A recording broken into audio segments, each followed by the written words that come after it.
So in the integrated reasoning section, as you know that this is the new section that has been introduced in the GMAT from the 5th of June, and people taking the test have been reporting the section to be pretty fair, pretty straightforward and easy, not much difficulty. So just let's understand the overall idea about this section. This could be your first or second section. So it could be integrated reasoning essay or essay and integrated reasoning. Usually 99% case it will be the first section itself. Has got 12 questions to be done in 30 minutes. So fairly very easy to finish this because the number of questions you can very clearly see. Out of which it is assumed that some questions are going to be experimental. Your grade that will be between 1 and 8 points with 1 point increment.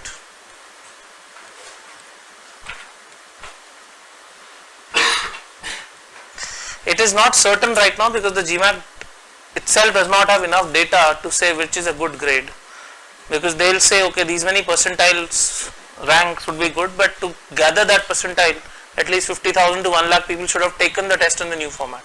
So right now we don't know what is a good grade here. It could be 5 out of 8 maybe, it could be 6 out of 8, it could be 4 out of 8. Nobody really knows how many marks or what grade out of 8 we should get in this. And till the time it is not announced, we should just believe that 5, 6 out of 8 should be the minimum grade that we are looking for. More or less you can assume that 4 questions will not count, okay, out of 12.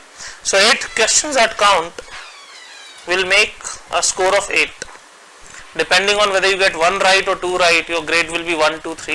It is absolutely linear in nature, not adaptive. That means the 12 questions that you will get will be pre-decided. And a lot of test takers may get the same questions. On the same day, almost everyone may get the same question, so it's pre-decided basically and not so randomized. Your 200 to 800 score range of GMAT actual score as we consider is independent of integrated reasoning and is independent of essay. This will depend only on quant and verbal. So in terms of core scoring, there is hardly any change. Whatever I have seen and understood, this you can assume is an easy version of CR, RC, basic quant, basic reasoning, that means logical reasoning skills, that is arrangement, and very basic calculation skills, that means data interpretation. The only thing is very easy compared to what you get. The biggest challenge in this section, as I have seen, is only reading. So GMAT has actually virtually introduced one more RC section, trust me, it is not maths. It looks math, all of this looks math. If you see anything, once you solve you will realize this section is all about reading, not so much about your quantitative skills. Your idea of ratio, terms, percentage, fraction, decimal, basic arithmetic should be very good. Okay, speed and distance, general idea about math, area of circle, area of rectangle, all those very basic things about math should also be there. But predominantly you would see 70-80% of your success will depend on your reading comprehension skills and not on anything else in this. You are given an on-screen calculator also. You may use it whenever it's required, so don't guess. If you feel you can guess, even then don't guess. You should just not guess. The numbers could be very close sometimes. That is why the calculator is given to you. So there is no point guessing. There are 4 types of questions that will come, 3 questions of each type. So the first type is called the graph part, graph question. Second, you have a table type of problem. Third is called 2-part analysis, and fourth is called multi-source reasoning. Very easy, all of these. Now a particular question may have 3 questions also within itself, 3 sub questions or 2 sub questions. You have to get all of them right to get marks. Okay, if I say true false and you have A, B and C, 3 statements given to you. This could be true, this could be false, this could be false. If this is the answer, you will get marks only when all 3 are correctly answered by you. Partially correct answers don't merit anything. So that makes it a little difficult maybe.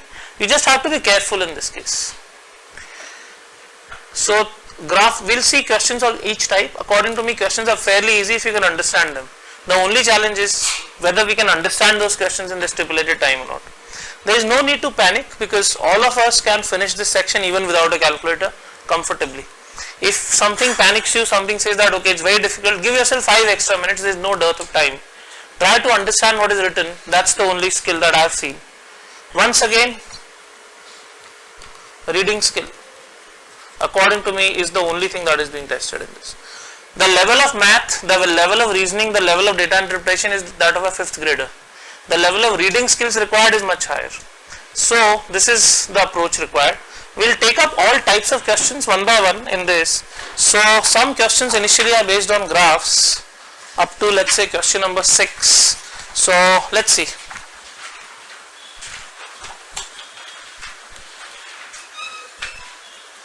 Please solve question number 1 in the next 2 minutes. You can easily solve it in 2 minutes. So take your time and let's see how to approach this.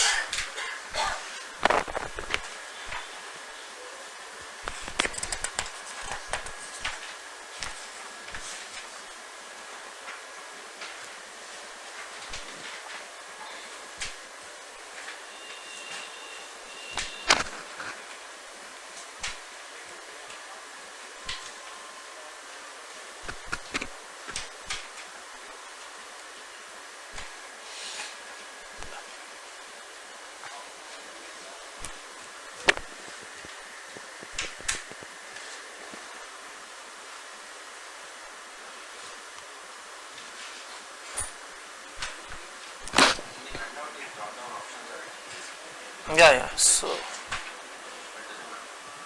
it's absolutely no problem. You should still be able to answer.